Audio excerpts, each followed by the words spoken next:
O amor que floresceu entre ruínas. Uma história de trauma, perdão e renascimento à vida de Isadora. Uma menina de 14 anos de olhos grandes e assustados, mudou completamente no dia em que sua mãe morreu em um acidente de carro. A casa que antes era cheia de risadas, virou silenciosa, fria, como se cada parede tivesse engolido a alegria que ali existia. O pai, Roberto, um empresário que viajava o mundo inteiro, não sabia lidar com a dor da filha e se refugiou ainda mais no trabalho. Ele passava semanas fora, deixando Isadora aos cuidados de babás, tias e empregados. A solidão virou sua maior companhia, até que, um ano depois, Roberto apareceu com uma novidade que Isadora não estava pronta para ouvir. Filha, eu vou me casar de novo. O nome dela era Natália.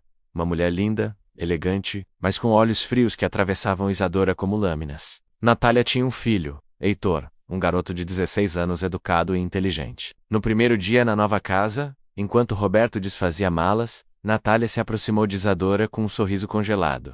Ouça bem, garotinha, aqui só tem espaço para quem sabe obedecer. Não estrague as coisas para mim e para meu filho. A voz era baixa, firme, venenosa. Isadora sentiu um arrepio percorrer sua espinha. Natália tinha duas versões de si, a esposa perfeita na frente de Roberto, o monstro silencioso quando ele não estava, e Heitor, embora amasse a mãe, olhava para Isadora com um misto de pena e solidariedade. Eles raramente conversavam, mas o silêncio entre os dois sempre teve algo não dito. Uma conexão que crescia sem permissão. Quando Roberto ligava da Europa, Natália se transformava em um anjo. Claro, querido, a Isa tá ótima. A escola vai bem. Estamos nos aproximando. Assim que desligava, virava para a menina. Pare de chorar pelos cantos. Heitor às vezes observava de longe. E era impossível não se aproximar. Aos poucos, conversaram. Primeiro sobre coisas simples. A escola, livros, música.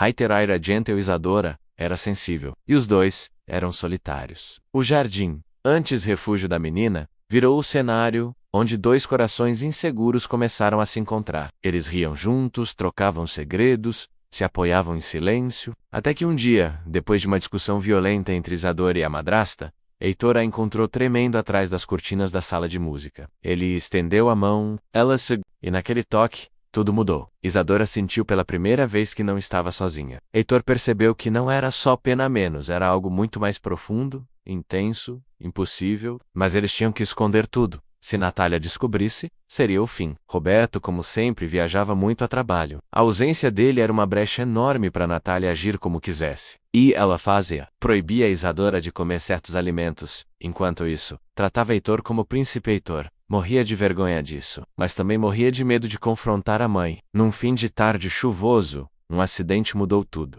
Natália escorregou da escada de mármore da mansão. O impacto foi violento. O resultado: fratura grave na coluna, impossibilidade de andar, cadeira de rodas para o resto da vida, e quem ficou responsável por cuidar dela foram justamente Isadora e Heitor, os dois adolescentes que ela controlava e humilhava. Roberto, ao receber a notícia, cancelou viagens e passou mais tempo em casa pela primeira vez em anos. Mas as responsabilidades com Natália eram enormes, e ele dependia muito dos filhos. A convivência diária com a dor, com a dependência, com a vulnerabilidade, tudo isso começou a desmontar Natália por dentro. Ela viu a menina que tanto maltratou trazendo água, ajeitando cobertes, preparando comida, empurrando a cadeira pelo jardim. E aquilo a esmagava por dentro. Heitor, por sua vez, explodiu moralmente. Passou a defender Isadora, a confrontar a mãe, a levantar a voz, pela primeira vez na vida.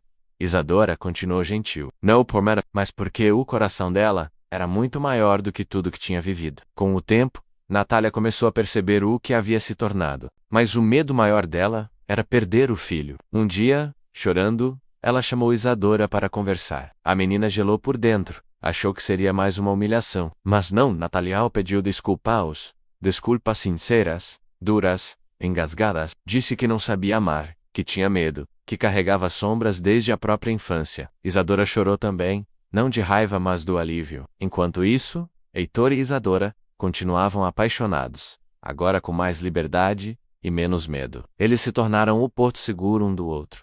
E Natália, pela primeira vez, permitiu que o filho fosse feliz sem interferir. Roberto, finalmente presente, entendeu tudo o que havia deixado acontecer. Ele abraçou a filha, pediu perdão, prometeu mudar, e mudou. A mansão, antes silenciosa e cheia de dor, voltou a ter vida. O jardim voltou a ser lugar de risadas, conversas e paz. Natália, mesmo presa à cadeira, encontrou nova forma de enxergar o mundo. Não como uma rainha inalcançável, mas como uma mulher que errou, caiu e aprendeu a amar por fim. Isadora e Heitor cresceram juntos, amadureceram juntos e construíram um amor cheio de cicatrizes mas também de força. Heitor, percebendo isso, tentou ser ainda mais presente. "E aqui, Isa, não importa o que aconteça", ele dizia enquanto segurava a mão dela nos momentos em que a insegurança apertava. Roberto começou a fazer terapia. Ele percebia que, na tentativa de fugir da própria dor pela morte da esposa, havia deixado a filha exposta à crueldade de uma mulher que ele acreditava amar. Certa noite ele chamou Isadora para conversar no Jardim Menos, aquele mesmo jardim que sempre fora o refúgio silencioso da menina. "Eu falhei com você", ele disse, com a voz trêmula. "Eu te deixei sozinha quando você mais precisava de mim. E eu sinto muito... Você não merece carregar isso." Isadora chorou. E naquele choro, ela expurgou anos de tristeza guardada. Foi ali que o relacionamento dos dois começou a renascer. Não de forma perfeita, mas verdadeira. A nova vida de Natália não era fácil. Ela tinha perdido não só os movimentos das pernas, mas também o controle, que exercia sobre tudo e todos. A presença de Isadora e Heitor a despertava para um novo sentimento: o arrependimento real. Por meses, ela assistiu aos dois adolescentes cuidando dela, com uma gentileza que ela nunca soube oferecer. E isso a transformava. Mas Natália carregava um medo silencioso e terrível: o medo de perder o amor do filho. Heitor, apesar de cuidar dela, não era mais aquele menino submisso. Ele agora tinha coragem de discordar do Imperlimites, do Proteger Isadora. E isso quebrava a mãe por dentro. Com o tempo, o romance entre Heitor e Isadora se tornou mais forte. Não era algo impulsivo, mas um amor construído durante a dor, a convivência, a partilha de segredos e vulnerabilidades. Eles roubavam beijos no jardim, dividiam sonhos, faziam planos em silêncio. Um deles era simples, mas enorme: ficarem juntos sem medo. Um dia, enquanto caminhavam pelo campo de girassóis atrás da mansão, Heitor parou, segurou o rosto de Isadora e disse: "Eu não quero te esconder do mundo. Eu quero te mostrar para ele." Isadora sorriu pela primeira vez em muito tempo, com um coração leve. Mas sabiam que revelar aquilo para Roberto e Natália seria um choque. Principalmente para Natália. Heitor, sem hesitar, encarou a mãe: "Eu amo a Isadora, e você não vai machucar ela de novo." Isadora segurou o braço dele, assustada, mas não fugiu. Natália não gritou, não humilhou, não insultou. Ela apenas chorou. "Eu estraguei tudo, não é? Até o amor de vocês, eu quase destruo." Foi a primeira vez que os dois jovens perceberam que Natália havia realmente mudado. Com o tempo, a dinâmica da mansão mudou. Roberto passou a estar mais presente. Natália fazia terapia para enfrentar seus próprios traumas. Heitor e Isadora assumiram um relacionamento, com orgulho e maturidade. A mansão, antes cheia de eco e tristeza, agora se enchia de conversa, vida e movimento. Natália, mesmo na cadeira, se esforçava para ser alguém melhor. E Isadora, com o coração gigante que sempre teve, estava disposta a deixar o passado para trás, passo a passo, sem pressa. Anos depois, Isadora e Heitor já não eram adolescentes. Eles cresceram juntos, estudaram, amadureceram, e o amor deles floresceu como algo raro. Aquele jardim onde Isadora chorou tantas vezes se tornou palco de momentos felizes. Um pedido de namoro oficial, aniversários, conversas sinceras, e no futuro, quem sabe, até um casamento.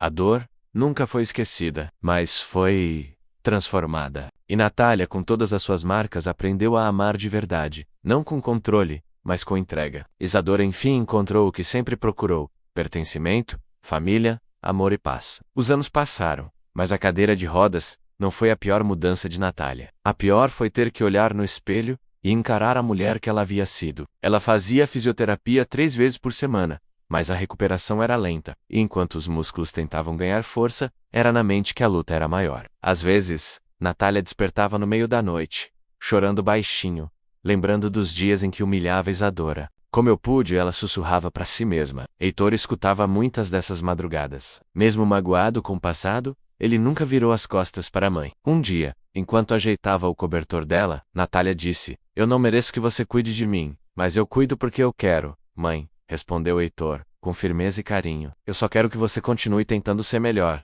Foi a primeira vez que Natália sentiu o orgulho genuíno do filho. Um orgulho que doeu, porque ela sabia que não foi ela quem o ensinou a ser assim. Isadora, agora mais velha, começou a fazer terapia para entender tudo o que viveu. Pela primeira vez, Ela falava sobre o abandono do pai, sobre a dor de perder a mãe, sobre os anos de humilhação. E quanto mais falava, mais se fortalecia. Ela descobriu um dom que nunca tinha percebido, a capacidade de transformar dor em sensibilidade e sensibilidade em força. Isadora começou a escrever. Primeiro, pequenos textos. Depois, longas reflexões sobre família, amor, trauma e superação. Roberto, ao ver a filha florescer, sentiu uma mistura de orgulho e remorso. Você se tornou tão incrível, e eu quase perdi isso tudo. Isadora abraçou o pai, pela primeira vez querendo abraçar, não por obrigação. Você está aqui agora. E isso já é tudo que eu sempre quis. Roberto chorou nos ombros dela como uma criança. Heitor sempre carregou um fardo que ninguém via. Ele era o filho da madrasta má, o príncipe mimado, que nunca pediu para ser tratado como tal. O menino que assistia à crueldade sem coragem de impedir, isso o consumia. Com o tempo, ele desenvolveu uma maturidade linda. Passou a estudar psicologia, motivado pela própria vida. Eu quero ajudar pessoas que passaram por coisas parecidas com as nossas. Isadora apoiava cada passo dele. Eles eram parceiros, melhores amigos cúmplices do vida, e aos poucos, o amor dele se tornou algo ainda mais profundo. Um amor que puxa para cima, que cura, que fortalece. Eles tinham planos, não apressados, mas sinceros. A mansão não era mais a mesma. O jardim estava sempre florido.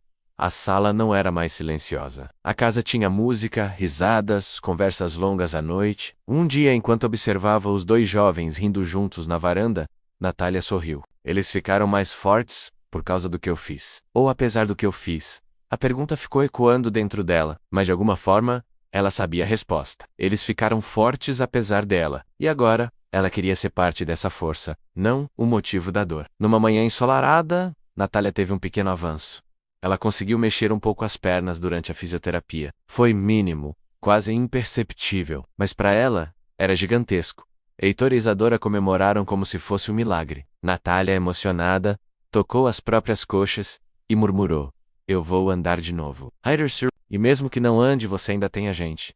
Natália chorou, não de tristeza, mas de gratidão. Meses depois, Isadora e Heitor prepararam algo especial. No jardim, menos o centro de tantas memórias, boas e ruins, menos colocaram luzes penduradas, fotos antigas, flores por toda parte. Chamaram Natália e Roberto para o centro. Heitor pegou a mão de Isadora e, diante dos dois, disse: nós crescemos juntos, sofremos juntos, e agora, a gente quer viver juntos. Ele tirou uma aliança simples, linda, delicada. Isadora chorou antes mesmo que ele pedisse: casa comigo? Natália levou as mãos ao rosto, emocionada. Roberto segurou o choro com dificuldade. Isadora respondeu com a voz trêmula: é claro que eu quero. O beijo veio suave, cheio de história, cheio de perdão, cheio de ciclo encerrado e ciclo começando.